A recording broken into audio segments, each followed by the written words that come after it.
Hey all, Azael here with a new episode of Lane Kingdom.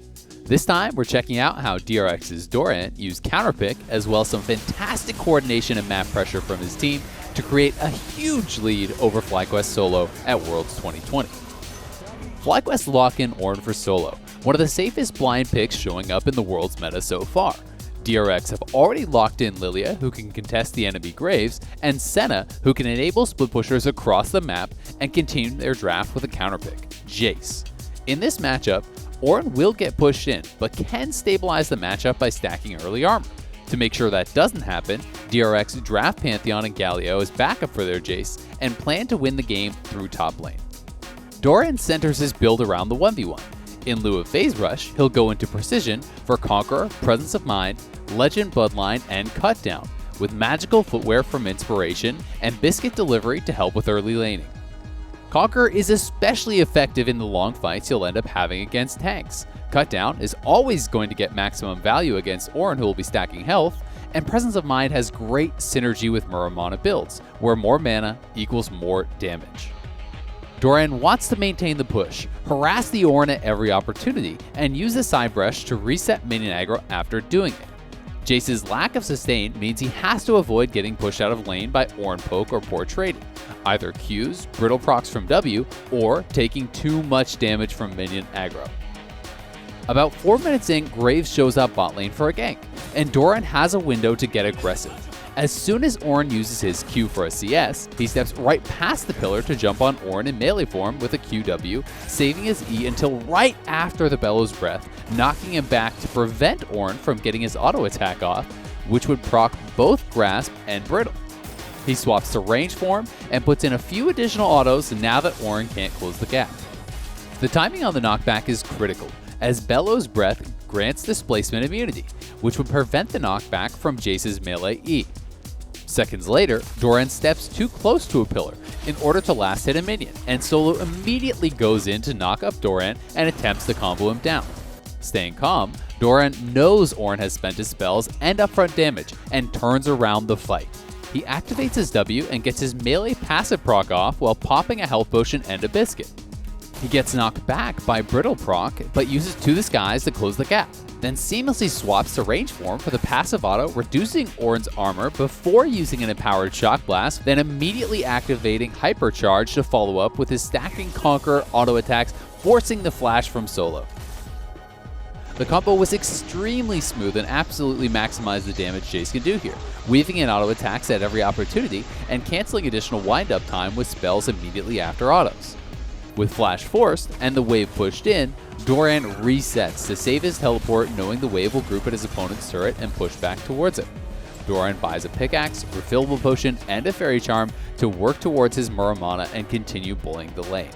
Solo teleports back to deny any chance at a freeze, so Doran now has double summoner advantage as he and his team look to break the game wide open. Now comes the clever part. Lilia has reset, and Chovy is looking to push out mid lane on Galio in order to make a move towards top. So, Doran trims the wave down just enough so that his minions will slowly push towards his opponent. He looks only to last hit and waits for the next wave to arrive in order to stack it.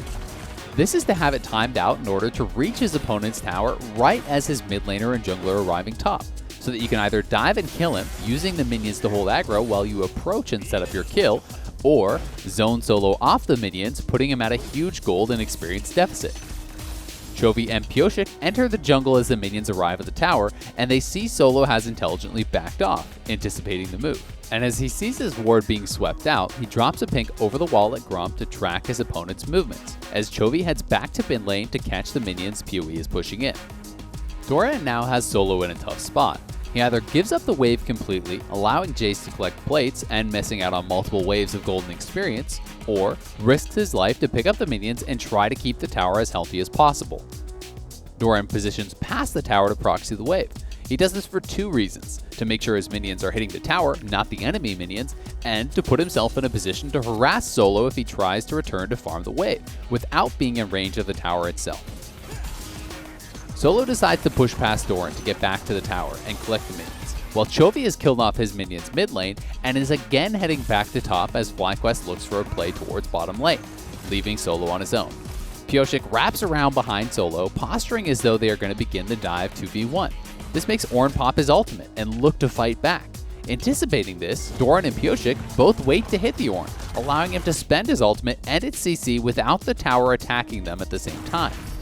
Instead, they wait for Chovy to arrive at the hero's entrance, so the full HP Galio can be the first to hit Ornn and tank the tower, giving Solo no chance at a return kill. Moments later, Doran uses the teleport he saved earlier to defend Def from another play bot side, while Pyosik takes Rift Herald, stifling FlyQuest's attempted response. With the wave pushed in and plates already taken, Doran loses only a few melee minions off the teleport as he returns to lane with a full Manamune. Pyosik has reset, and again, Doran times the wave to crash right as Pyosik has finished his Krugs and arrives top lane with the Rift Herald.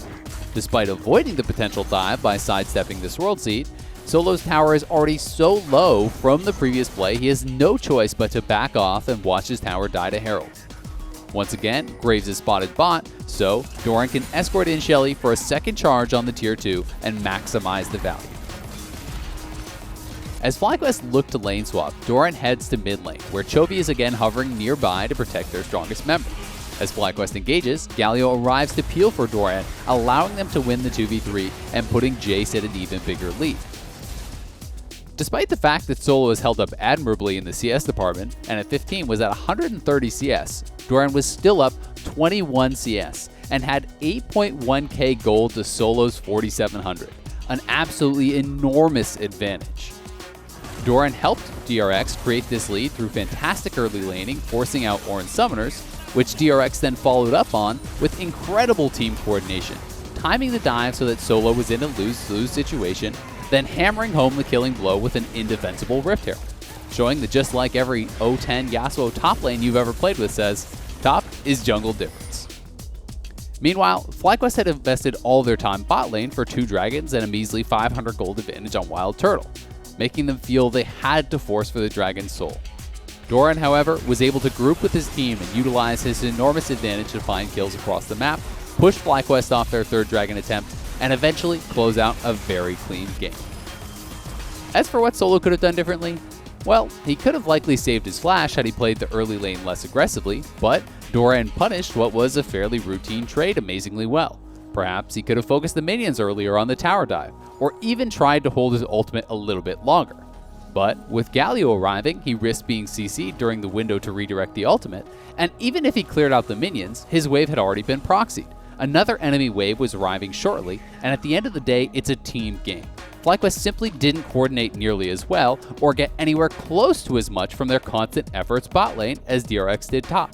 From champions to items, runes and preparation, Doran and DRX executed flawlessly on their game plan start to finish and showed us a glimpse of what they're capable of as they head into the Worlds 2020 quarterfinals Thursday, October 15th against tournament favorites Dalmon Gaming. Don't miss it.